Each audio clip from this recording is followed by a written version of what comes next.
Joining me now is Tom Parkin, NDP strategist. Tom, thanks very much for joining us today. Good morning.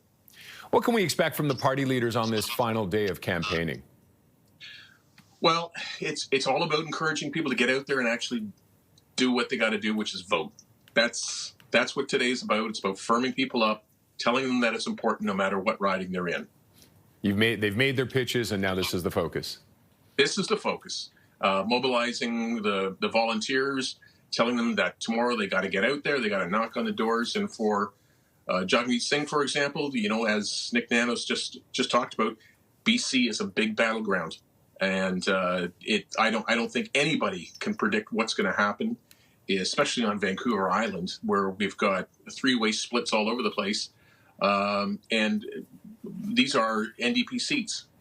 6 of 7 Vancouver Island seats were elected NDP last time, and the message has got to be on the doorstep for the next today and tomorrow. If you're a New Democrat, get out there, because if you don't get out there and vote, the Conservatives are going to win these seats, and people will be kicking themselves on Tuesday or late Monday night. It's been a tough campaign for Singh and the NDP. Is there anything they could have done different? Well, I've thought a lot about that. That probably won't surprise you. I think at the big levels, the first question is, should they have gotten into an agreement with the Liberals to do things like dental care, anti-scab legislation, and pharmacare? And I personally believe the answer to that is absolutely that was correct. Mm-hmm. The second question, major, big strategic level question is, should they have defeated the Liberals in about September, October, when they were very, when they were low and the NDP was around the same. It was about 2020 support levels, and the NDP could have won a lot more seats than they're looking at today.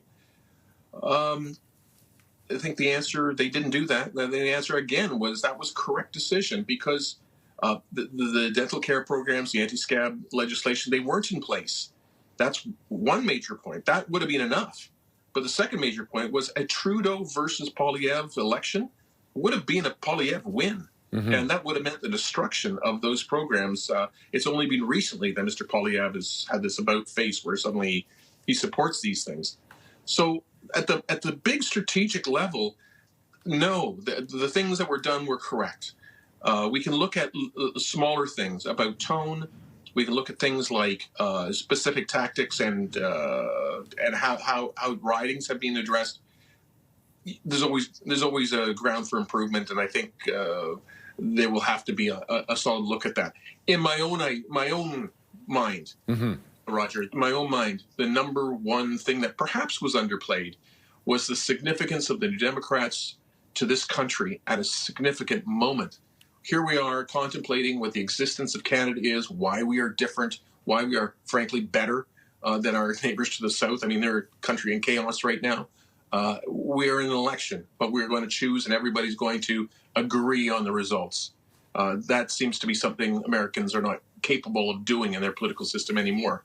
We are different. We are better. Why is that? I would argue to a large degree it's because the New Democratic Party and the CCF before them have existed, have advocated for significant reforms that other countries have done, but some others, like our friends to the south, have been incapable of doing, like healthcare.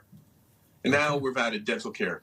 We've had a significant labor movement over many years, which the Americans do not, because we've upheld a legal system that allows that.